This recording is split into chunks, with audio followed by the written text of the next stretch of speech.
सभी बच्चों को मेरा नमस्कार। क्या हाल चाल आप सभी के। दोस्तों, सबसे पहले आप सभी को मैं कॉन्ग्रेचुलेट करना चाहता हूं कि आपने एक बहुत अच्छी मेहनत के साथ जो आपने मेहनत करी, जो अपनी नींदें त्यागी, उसके बिहाफ पे आपने सीएम इंटेक ग्रुप 2 का रिजल्ट पॉजिटिव कर दिया। अब आप लोग सीएमए फाइनल में आ चुके हैं और आपकी जिम्मेदारी और भी बढ़ जाती है। लेकिन जो मेहनत आपने करी, उस मेहनत का फायदा कुछ और बच्चों को भी मिल पाए, जो बच्चे अब इस बार सीएमए इंटर ग्रुप 2 का एग्जाम देने वाले हैं।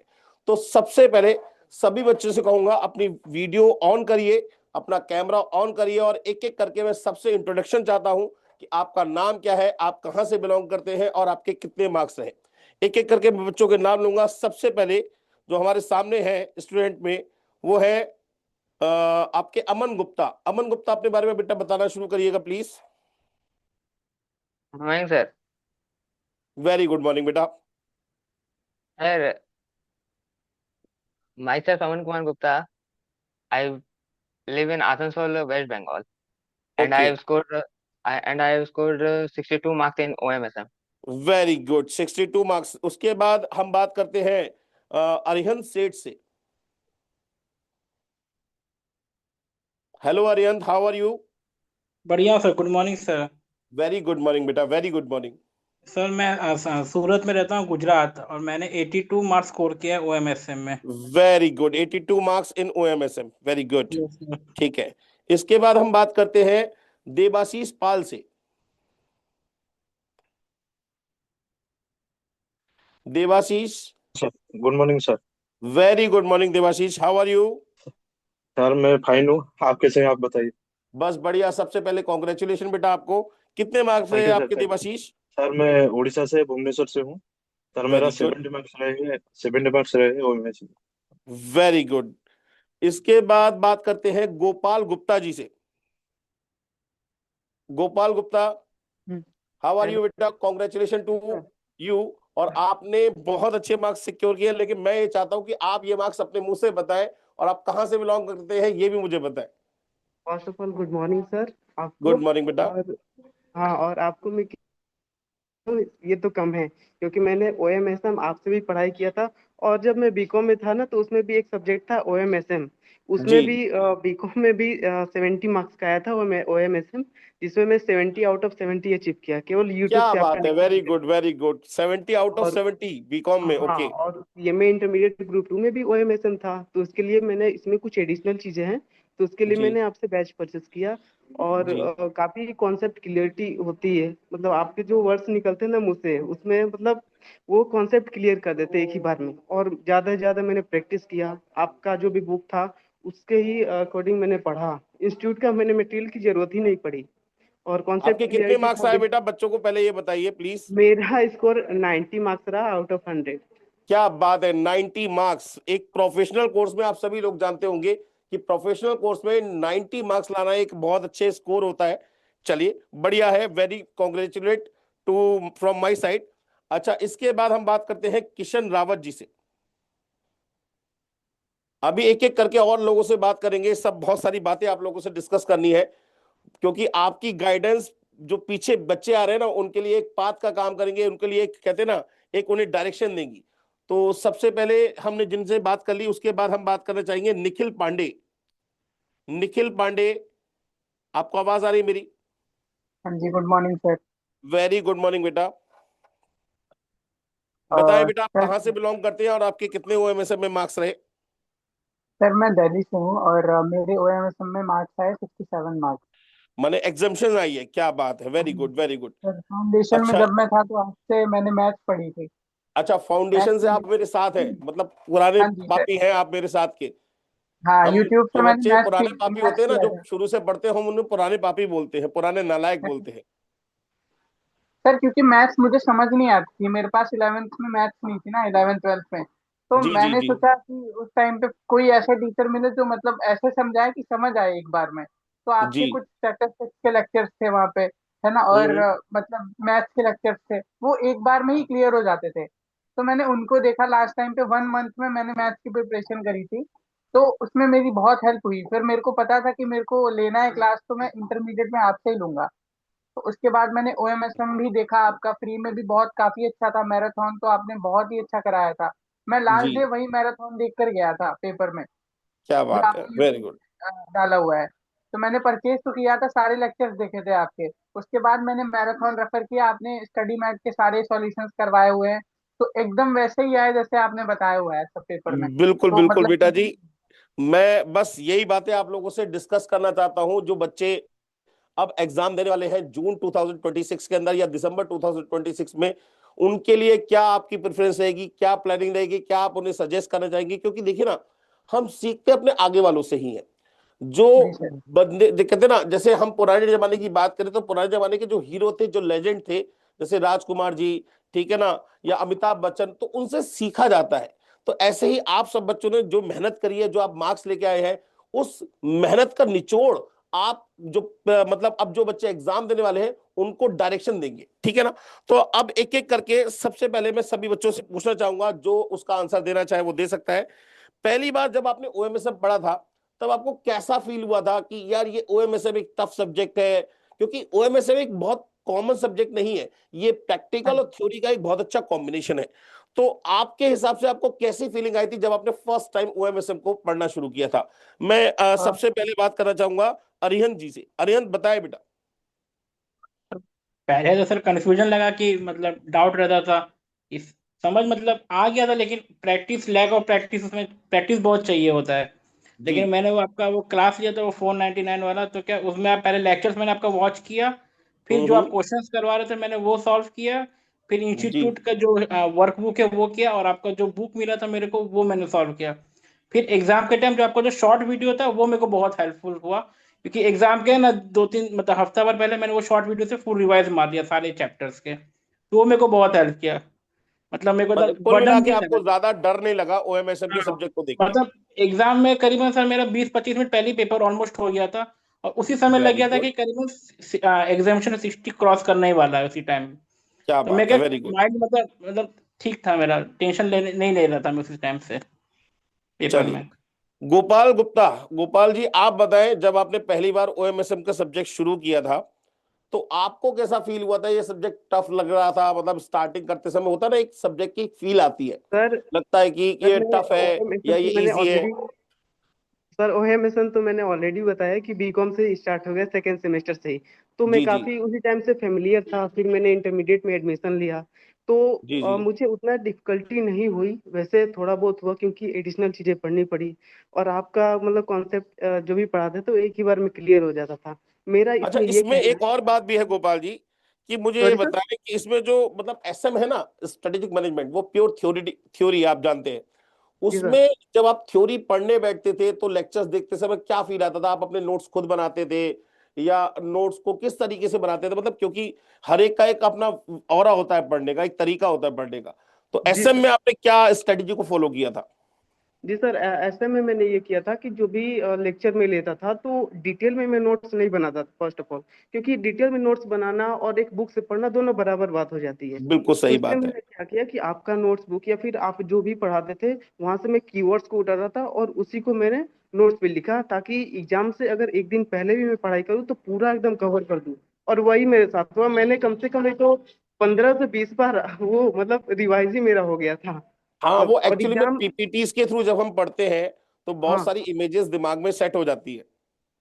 जी सर, वही बहुत हेल्पफुल हुआ। नोट्स वैसे बहुत जरूरी होता है क्योंकि कीवर्ड्स वगैरह याद करना एग्जाम के टाइम पर वो नोट्स वगैरह तो बन ही नहीं पाता है, वही एक बेस होता है जिससे रिवीजन हो जाता है। जी जी जी जी। वही।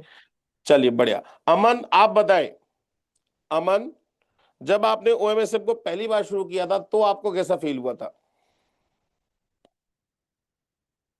हाँ सर, क्या पहले पहले तो हम जब नया ओएमएसएम का नाम हम नहीं सुना था इससे पहले, तो हम्म। मेरे बहुत फ्रेश सब्जेक्ट था।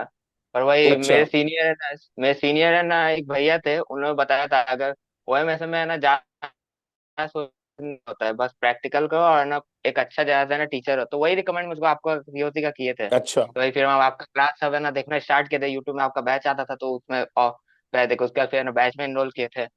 उसका सर उसका तुमको ओएमएसएम कभी हार्ड वैसा लगा ही नहीं। अच्छा, चलिए, अच्छी बात है।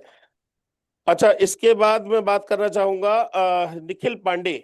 निखिल जी आप बताएं, आपको कैसा लगा था ओएमएसएम के बारे में जब आपने फर्स्ट टाइम स्टार्टअप किया था? सर जो फर्स्ट टाइम स्टार्ट किया था तो मतलब डिमांड फोरकास्टिंग वगैरह पढ़ा तो वो इजी लगा। जी उसके बाद से जब चीजें मैं पढ़ना स्टार्ट किया तो उसमें थ्योरी भी था, प्रैक्टिकल भी था, है ना। तो थोड़ा सा मतलब बोरिंग भी लगता था कि पहले थ्योरी करो या प्रैक्टिकल करो, और प्रैक्टिकल थोड़ा सा ऐसा लगता था कि मतलब भूल जाते हैं बार बार, है जी ना सर, उसको करके भूल जाते हैं, है ना, या प्रैक्टिस नहीं हो पाती। फिर उसके बाद मैंने पेपर एनालाइज किया कि कौन से क्वेश्चंस आते हैं, किस चैप्टर से ज्यादा आते हैं और क्या आता है। तो मैंने पहले जो मतलब सिमुलेशन वगैरह होता है ना, और जो पर्ट सीपीएम वगैरह होता है, तो उन सबको पहले किया मैंने, अच्छे से प्रैक्टिस की, फिर थ्योरी वगैरह भी कर ली ताकि मैं सिक्योर हो जाऊं। फिर एसएम के लिए आपने बोला था जब आप पढ़ाते थे कि आप थोड़े शॉर्ट नोट्स बना लीजिए, है ना, तो आप जैसे ही एक्सप्लेन करते थे तो शॉर्ट नोट्स बना लेता था मैं, तो वेरी इसलिए गुड। एसएम भी।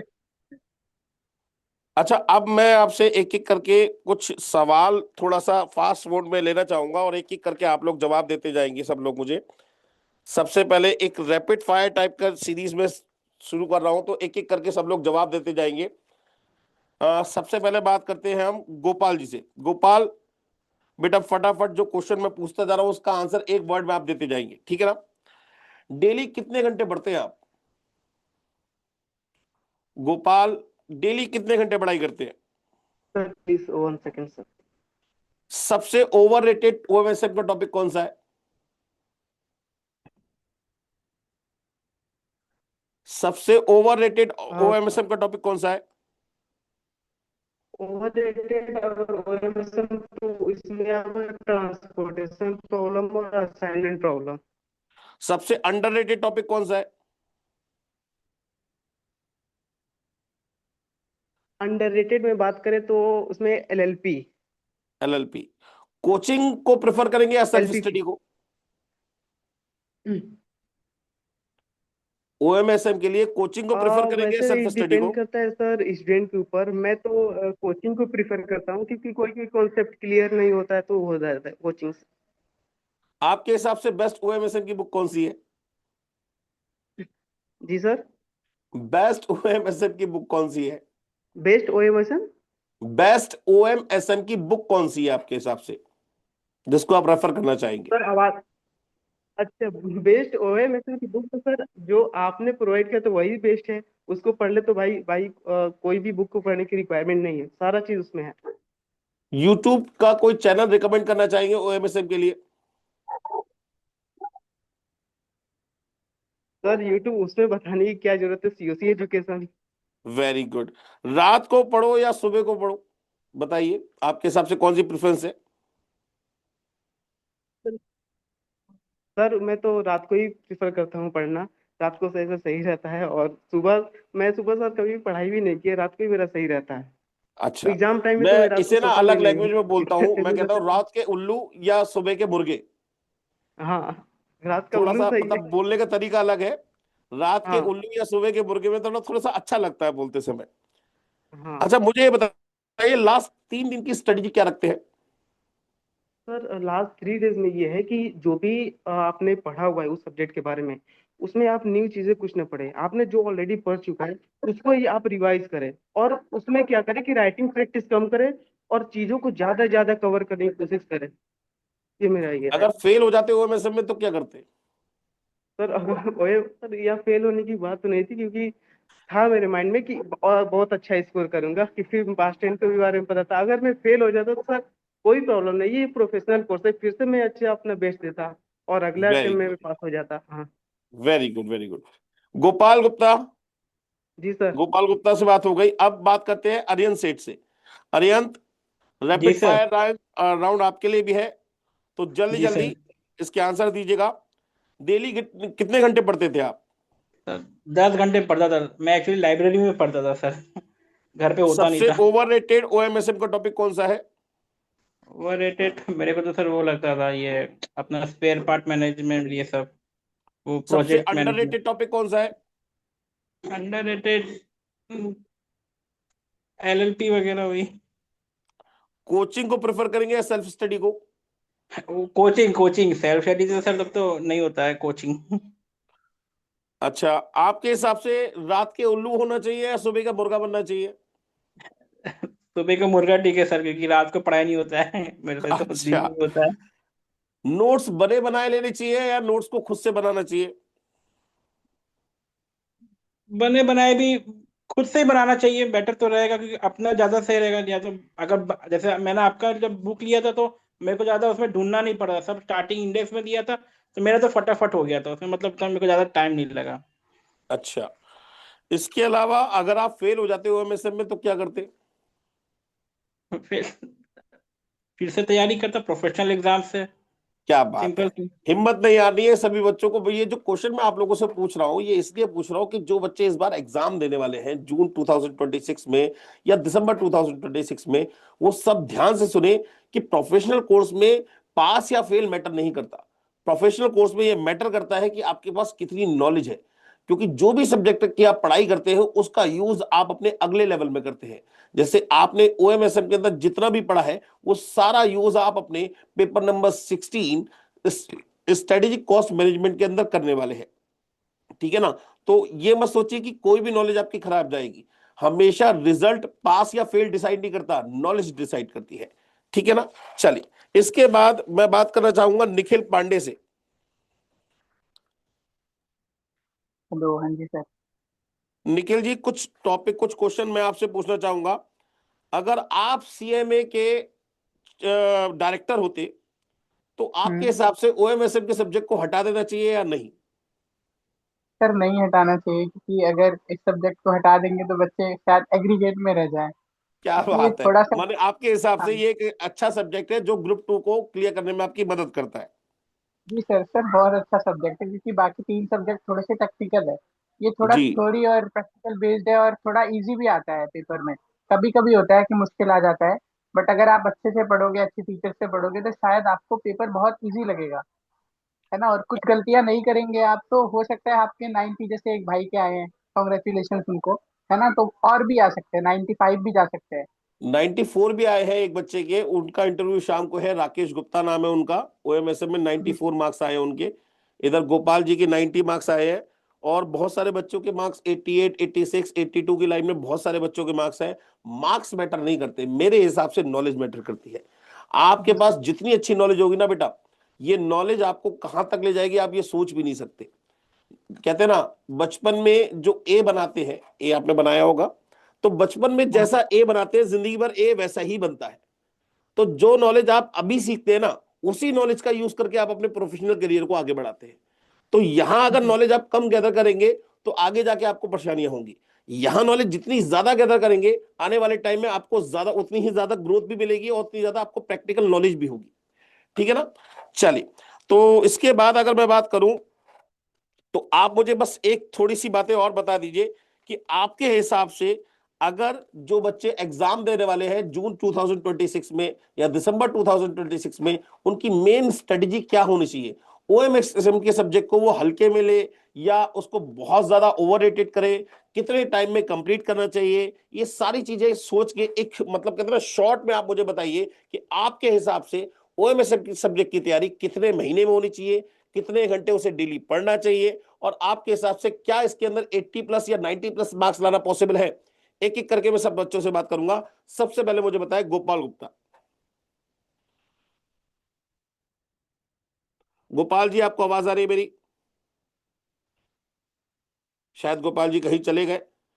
अरियंत भाई, चलिए आप बताइए। सर मेरे हिसाब से सर ओएमएसएम सब्जेक्ट को हल्के में तो लेना नहीं चाहिए, क्योंकि एक इंस्टीट्यूट कभी भी क्वेश्चन घुमा सकता है। और तैयारी का मैं बोलूँ तो सर करीबन डेढ़ एक महीना पहले तो कम से कम हो जाना है कि अपने पास रिवीजन, जो टॉपिक समझ नहीं आया तो क्या उसमें थोड़ा ज़्यादा कंटेस्टेंट जा सकते हैं, कि जो प्रैक्टिकल कुछ कुछ टॉपिक हार्ड भी रहता है कि इंस्टीट्यूट उसमें घुमा सकता है क्वेश्चन, तो क्या उसके लिए तैयार रहें और अच्छे से हो जाता है। बाकी टॉपिक जो अच्छे से आता है उसमें तो इतना डरने वाली चीज़ नहीं है। बाकी इजी है सब्जेक्ट, ऐसे तो हार्ड नहीं है, अगर अच्छे से करेंगे तो क्लियर इजीली हो जाएगा, इतना टफ नहीं है। मैंने आपके हिसाब से पर डे ओएमएसएम के सब्जेक्ट को कितना टाइम देना चाहिए? पर डे 3-4 घंटा स्टार्टिंग तीन में। घंटे पर डे? हाँ मतलब प्रैक्टिकल है उस हिसाब से, जैसे कि ठीक। मैं तो 2-2.5 घंटा देता था मिनिमम से। चलिए चलिए, गोपाल जी, अब जरा मुझे ये बताएं कि जैसे ओएमएसएम के सब्जेक्ट को जो बच्चे पेपर देने वाले हैं जून 2026 में, दिसंबर 2026 में, उनको पर डे कितने घंटे पढ़ाई करनी चाहिए? इस सब्जेक्ट को हल्के में लेना चाहिए या नहीं लेना चाहिए? क्या इसमें 90 प्लस या 80 प्लस मार्क्स पॉसिबल है? ये सारी चीजें जरा छोटा सा एक मतलब कहते हैं शॉर्ट नोट में आप जरा बच्चों को बता दीजिए। जी सर, फर्स्ट ऑफ ऑल अगर मैं बात करूँ ओएमएसएम की, तो ओएमएसएम में बहुत ये मतलब सही है कि भाई स्टूडेंट ला सकता है 80 90 प्लस भी आ सकता है। इसमें पहले क्या करना पड़ेगा स्टूडेंट को कि माइंड में क्लियरिटी रखना है कि हाँ ये सब्जेक्ट ठीक है मैनेजेबल है, और उसके साथ साथ इसमें कॉन्सेप्ट क्लियरिटी प्लस स्टेप से चीज़ों को आगे लेकर चलना पड़ेगा हर एक सब्जेक्ट में, क्योंकि इसमें स्टेप मैटर करता है ओएमएसएम में। चाहे ट्रांसपोर्टेशन की बात करें, चाहे असाइनमेंट की, चाहे एलपीपी की बात करें, तो सबका एक स्टेप ही होता है। तो स्टेप में क्लियरिटी रखना बहुत जरूरी है। इसके साथ साथ अगर ये एग्जाम भी होता है ओएमएसएम का, तो इसमें प्रेजेंटेशन भी बहुत मैटर करता है, क्योंकि कोई कोई होता है ना कि एक ही दो लाइन में आंसर को खत्म कर देता है। अगर इसमें हाँ बिल्कुल स्टेप वाइज ठीक अगर बात है। दूसरी अगर करे तो नंबर नहीं करता है, और वही मैंने किया एग्जाम में। मैंने हर एक चीज प्रॉपर में डिटेल की थी सर। मैं सोच रहा था कि मेरा 10 नंबर कट कहाँ से गया, मेरा इतने क्लियरिटी था ओएमएसएम में। और वो होता बाकी ही है बेटा। सब्जेक्ट का कहूँ तो हर एक सब्जेक्ट में सर कॉन्सेप्ट क्लियरिटी बहुत जरूरी है। उसमें वो अगर करेगा और बात करे कि कितने घंटे पढ़ाई करे, तो सर मैं तो कहता हूँ कि आवर मैटर नहीं करते हैं, कैसे आप पढ़ रहे हैं। और मतलब कि ये टारगेट बेस्ड पढ़िए ना कि आवर बेस्ड। मैंने तो आवर बेस्ड नहीं पढ़ा सर। अगर घंटे गिन ले तो मेरा 14 15 घंटे निकल जाते थे, लेकिन मैं इस बेसिस पर एनालाइज करता था कि मैंने कितना कॉन्सेप्ट क्लियर किया, कितना मेरा टारगेट कंप्लीट हुआ, ना कि मैं आवर बेसिस पे। अब फाइनल की क्या स्ट्रेटेजी सोचते हैं आप तीनों? जरा जल्दी से बताना शुरू करिए, फाइनल के बारे में क्या सोचा है, कैसे सर मैं तैयारी शुरू फाइनल के करेंगे? बारे में, हाँ जी सर मैं सोचा है कि डिले न करते हुए मैं जल्द से जल्द फाइनल में रजिस्ट्रेशन ले लेता हूँ। और जो भी देखूंगा कि कौन सा कोर्सेज परचेज करना है। कुछ अगर सेल्फ स्टडी से हो पाए तो सेल्फ से करूंगा, वरना वो परचेज करना ही है। और इसमें ये स्ट्रेटेजी रहेगी कि मैं सोच रहा हूँ कि इस बार मैं बोथ ग्रुप दूँ। बहुत बढ़िया, वेरी गुड वेरी गुड। तो मैं आपको ये बताना चाहूंगा तीनों बच्चों को, नालायकों को, कि paper number 16 strategic cost management by Mayank Agarwal आपको मिलेगा सीओसी एजुकेशन पे। ठीक है ना? सर मैंने अगर आप, आपका डेमो भी देख लिया है क्या फाइनल बात का। है। तो फाइनल की क्लासेस आप चाहे तो परचेज कर सकते हैं। तो बाकी बिल्कुल सर। मिलते हैं नेक्स्ट, एक मीटिंग और करेंगे आप लोगों के साथ। तब थोड़ी सी 94 वाला जो राकेश गुप्ता है उनके साथ मिलके आप लोगों से बैठ के बात करेंगे। उस समय के लिए मुझे सिर्फ 15 मिनट का समय और दीजिएगा। फिर मिलते हैं नेक्स्ट मीटिंग में। तब तक के लिए thank you very much, take care, God bless you and congratulation for your result.